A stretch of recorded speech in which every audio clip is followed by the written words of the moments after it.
Sure, Disney's the king of theme parks, but there's a reason for that. From ride technology and park design to some seriously hidden Easter eggs that most guests never even see, we're sharing times that Disney Imagineers have blown our minds in the last few years. Let's win Disney parks.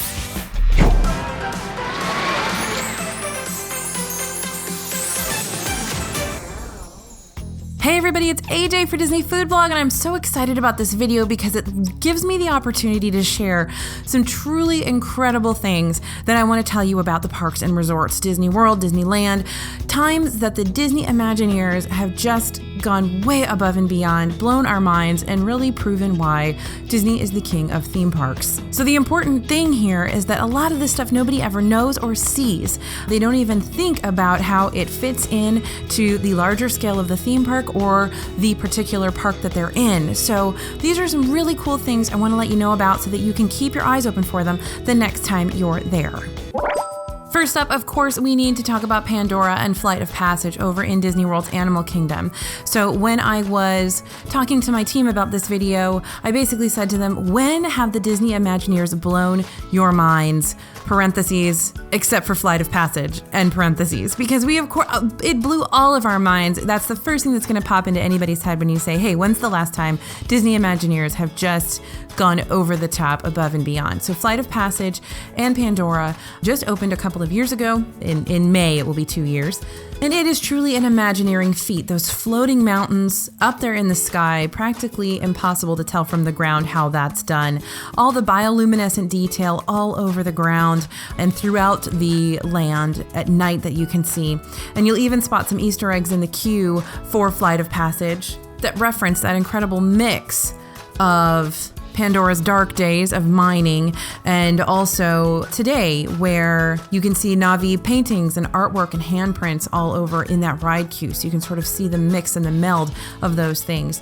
Now, the ride itself is so incredibly advanced that there's really no way to describe it to someone who hasn't ridden it. It is immersive, it is virtual reality territory. While some people say it's like Soarin', but the whole thing is just so completely different that you can't really even compare the two. So it's one of those rides that you just have to ride to experience and understand, because it is hard to explain it because the technology is so far beyond anything we've experienced before. So I think I'm safe to say that the majority of us who have ridden Flight of Passage, even if we're, salty old Disney veterans from 40 years ago, our minds were still blown by that ride and continue to be every time we ride it. So it is truly incredible. That is one of the major places in my mind has been blown recently by those Disney Imagineers. Okay.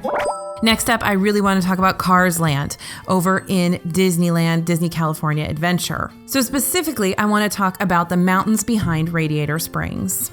You guys remember in the movie Cars when Lightning and Sally are taking that drive, their first drive together, and they come across that vista of the waterfall coming down through those beautiful mountains. It's stunning, and they have replicated it in Disney California Adventure. They have done such an incredible job with that. So now when you walk around that land at night, if you walk back there by those mountains, there's a little pathway from the Pacific Wharf area into Cars Land. It's just breathtaking every single time I see it. So now those mountains are a replica of sandstone mesas, which you can see in the Cars films. It's known as Cadillac Range in Radiator Springs, and each peak is named after the model year that inspired the shape. So Cadillac Range was inspired by the Cadillac Ranch, which is literally a row of old Cadillacs that were buried hood first in the ground in Texas. So there's a sign near Radiator Springs Racers that reads, "The Cadillac Range was formed as the plates crashed into a busy intersection and buckled, which caused the mountain range to form at the contact point." So it's huge, it's incredible, and definitely something you need to check out, especially at night. Cars Land is amazing during the day, but at night it really is something special with all of that neon going down the street in Radiator Springs, which if you've seen the movie, you know where that neon comes from, and then those incredible mountains. So definitely go check that out. It is what saved Disney California Adventure for sure. So speaking of design and detail, that's something else we want to talk about that's absolutely blown our minds. There's several times throughout the parks that you come across something that you just think, wow, you wouldn't find this in another theme park. This has been done specifically and especially for this location. For example, the tile work in the Morocco Pavilion in Epcot was done by artisans literally brought over by the King of Morocco. So the King of Morocco signed them on to bring them over to tile the Morocco Pavilion the same way that they would tile his kingdom, which is incredible. And it is incredibly beautiful. So it's definitely something to check out over there in Morocco that a lot of people have never really thought about. Same situation in Animal Kingdom. The details in Harambe Market and the Harambe area, those tire tracks and footprints in the sidewalks, suitcases and tires against the buildings. You really do feel that you've been transported to another location. And of course, Joe Rohde and his team did an amazing job replicating what they experienced in Africa when they were researching for this particular land. Same thing over in Asia. The entire queue of Expedition Everest is themed with items brought over from Nepal and the Mount Everest base camp. It's interesting to read Joe Rohde's Instagram accounts of some of those specific rooms in the Expedition Everest queue where he talks about why certain things were put into those rooms and the history behind them and what cultural importance they have to what he experienced over in Nepal. And of course, Pandora at night, again, that splatter paint on the ground, the bioluminescent plants, you really don't know what's real and what's imagineered. So it's truly incredible. Okay, next thing we really want to talk about are the ride systems, the ride technologies that Disney's worked on in the past and is currently working on. So the Guardians of the Galaxy ride car, of course, is going to be that pivoting ride vehicle. You're directed towards the action on the ride instead of the coaster track in front of you. So you're going to be on a coaster track, but spun around 360 degrees to look at what's happening all around you. It's going to be information overload for sure. And a lot of us remember when Soarin' opened and the ride vehicles and technology were completely brand new, something people had never really experienced before and invented just for this ride. They wanted us to feel like we were really hang gliding, and it really did feel like that when we first started riding that ride. And Disney's working on those trackless ride systems right now. So you see it in Pooh's Honey Hunt in Tokyo Disneyland specifically. This technology utilizes sensors in the floor and the ride vehicle to control the movement of multiple vehicles without the use of wires or a track. So it basically looks like you could go anywhere in this giant room and you don't know where you're going to end up. So the ride cars basically are dancing with each other. This is used in Luigi's as well over in California Adventure. And we'll also see this trackless tech in the new Mickey and Minnie's Runaway Railway and the Ratatouille ride coming to Epcot, as well as Rise of the Resistance in Galaxy's Edge, but we'll get to that in a second. So more technology to talk about. The projection technology in the nighttime shows that we've seen completely blew our minds. You guys remember when we first saw that projection mapping in 2010 with the launch of the Magic, the Memories, and You over in Magic Kingdom. And this one combined guest-submitted photos with different colorful layouts that were projected onto the castle. Now, of course, that blew our minds, and Disney has taken it to an entirely different level now with Happily Ever After, and even Flurry of Fun in Hollywood Studios, and also the Tree of Life Awakenings over there in Animal Kingdom. So you forget you're looking at a castle or Tower of Terror, and instead you're having a completely different experience. And then let's talk a little bit about the technology integration that we're starting to see. This is completely blowing our minds. It started, of course, with that RFID technology, which we started to see years and years and years ago being used in Walt Disney World for different things. But now, of course, it's connected to our Magic Bands. We are on the My Disney Experience app, the Play Disney Parks app, which will be significantly integrated into Star Wars Galaxy's Edge. Those pop-up notifications on your My Disney Experience app when you walk into a specific part of the park, you may actually be given a fast pass for a different area of the park so that Disney can better manage foot traffic, or you may be recommended a particular restaurant because that GPS on your phone has told My Disney Experience where you are. So the technology integration is blowing our minds, and we know it's just going to get even more incredible as the years go by and we see Galaxy's Edge and everything else that's coming very, very soon. Now we're going to go a little old school with this next one.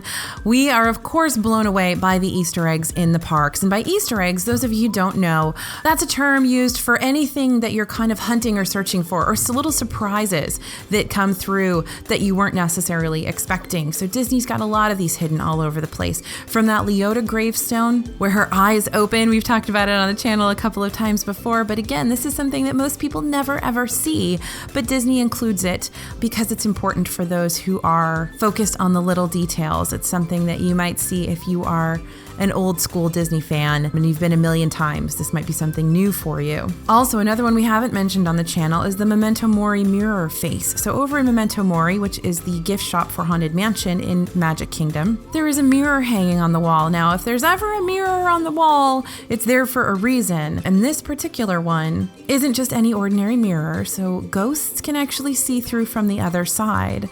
Every once in a while, you'll see a face appear in the mirror in kind of a holographic, I guess, ghostly way. But again, there's no bells and whistles. There's nothing that's going to warn you that this will happen. You just have to be looking at the mirror at the right time. And also, the mirror technology at Belle's Cottage. In the second room, Maurice's workshop, you'll see a lot of his inventions, but you'll also notice a gold mirror on one wall. And it suddenly comes to life with magic and begins to transform into a portal to the Beast's castle. So this literally turns into a full-size door, which you walk through to get to the next room. And of course, those Tower of Terror Easter eggs referencing the show. There's so many of these in the Tower of Terror queue line, you just have to look around. But here's a couple that you want to look for. So while in the elevator, look on the wall to your left for the elevator's inspection certificate. The number on it is 10259, or October 2nd, 1959. That's the date that Twilight Zone first aired. It is signed by Cadwallader, who Twilight Zone fans will know is a reference to the 6th episode of the series, Escape Clause. You'll also spot a trumpet replica from A Passage for Trumpet, also in the show's first season. So if you look at the sheet music under the trumpet, you might even spot a hidden Mickey. And along those same lines, I just want to mention the sight gags and extra magic that you're going to find around the parks and in the resorts. So one great example is the Grave Diggers and the Mickey's Not So Scary Halloween Party Parade. Now, this is a good example of something that can blow our minds from the Imagineers that isn't technology related. It's not something that takes a grand understanding of any specific sort of science. The Grave Diggers and the Mickey's Not So Scary Halloween Party Parade have shovels, and part of the choreography of their particular dance is to scrape those metal shovels on the concrete ground, which of course produces sparks. Now, every time I see somebody watches the parade for the first time, they are enthralled with this. They are so excited by it. It blows our minds. Why? It's simple, it's easy, but it's so exciting. It's something we've never seen and didn't expect to see, and that is why the Imagineers are so good at what they're doing. Another fun one here in this sight gag category are the sinking bar stools and the moving tiki faces, volcano eruptions, hurricanes, etc. at Trader Sam's. So Trader Sam's Grog Grotto in Disney World and Trader Sam's Enchanted Tiki Bar over in Disneyland has some of the best Imagineering around. For tiny little locations, they've done an incredible job. Of course, a lot of that is due to Kevin Kidney and Jody Daly, the artists behind a lot of the Trader Sam's tiki masks and artwork. But in Grog Grotto, there's that big octopus arm over the bar that is sometimes in action. You may not see it all the time, but it'll happen once in a while. There's, of course, the tiki goddess, the volcano eruptions. Depending on what drink you order, you may get a hippo stuck in a tree.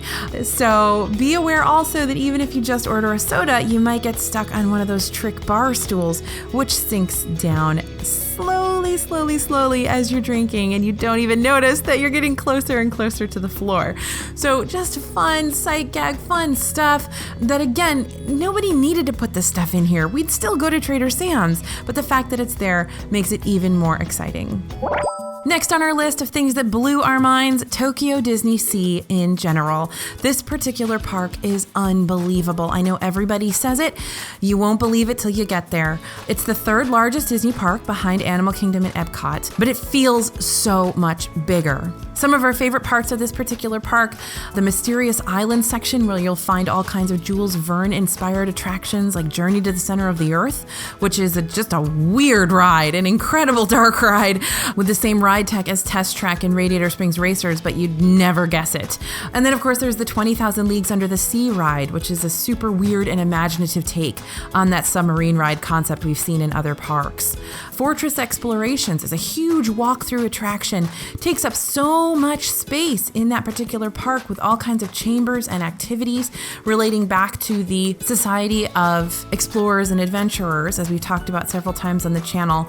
But I was wandering through it thinking to myself, well, why have they taken up so much space with this attraction? Then I realized it gets you thinking, it gets your kids thinking, and it's something that's just an incredible use of space when Disney could have probably gotten a lot more money on a daily basis using that space as a store, gift shop, or other ride. So Tokyo Disney Sea in general is just an incredible park that just blows our minds. So if you can get there, definitely try to get there. Next, we definitely want to talk about the new animatronics and stuntronics that we're starting to see, this new Imagineering technology that's developing. Good examples of next-gen animatronics, the Shaman in Navi River Journey over in Animal Kingdom's Pandora is the first sort of next-level Disney animatronic to include facial movements rather than using that projection mapping that you'll see in Frozen and Epcot. And new lifelike animatronics are going to be a huge part of Tokyo's Beauty and the Beast attraction. And we're going to see that kind of technology in Galaxy's Edge as well, we think. We're just getting more and more and more realistic with facial movements and also body movements. You've seen those stuntronics that they're developing. These are animatronic robots that are capable of aerial stunts, moving their own bodies, and they have built-in guiding systems and gyroscopes so they can adjust their movements mid-air. So they're actually thinking while they are jumping or flipping or turning as to where they need to land to stay upright. Totally incredible. Next, we want to talk a little bit about Animal Kingdom Lodge and its Savannas. I remember when they were first introducing this particular hotel, and this really was my renaissance of my love of Disney. Once they sort of introduced Animal Kingdom Lodge, I knew I had to get back to Disney. I was so excited about it. Of course, the animals are a huge draw to that particular location. There's incredible theming in the resort itself, but of course, being able to walk out onto your balcony and see giraffe and see zebra and ostrich and so many other animals. There are 30 species of animals around the resort on 4 savannas. The Imagineering is just over the top. So if you've never been to Animal Kingdom Lodge, it's definitely someplace to check out. And finally, we really wanted to talk about Galaxy's Edge. We haven't even seen it yet and our minds are already blown. And I know that sounds like a typical Disney fan response, but really they're already doing and talking about some incredible technology advancements and just straight up attraction advancements that we've never seen before. Both parks will have actual Millennium Falcons, the Galaxy's Edge in Disneyland and the Galaxy's Edge in Disney World, which will be incredible. But the Rise of the Resistance ride is going to blow everyone away. So this particular ride, as we mentioned in a past video, is going to include 4 different attraction experiences, from walkthroughs to trackless rides to a simulator. You're going to have several different experiences in that one particular attraction, and it'll also be Disney's longest attraction ever. And of course, the entire land is going to be incredibly immersive through integration in the Play Disney Parks app. Your smartphone or iPad is going to basically turn into a data pad, a Star Wars data pad. You're going to be able to listen in and translate conversations. You're going to use their translate function to translate writing and solve problems as you're going through the lines. You're going to be able to hack surveillance boxes on behalf of either the First Order or the Resistance. You can play as a group or solo, and you can even go and get a job. And of course, don't forget, based on your My Disney Experience account, Streetmosphere characters in Galaxy's Edge will actually have conversations with you about your experience in Galaxy's Edge. For instance, whether or not you completely screwed up your flight of the Millennium Falcon.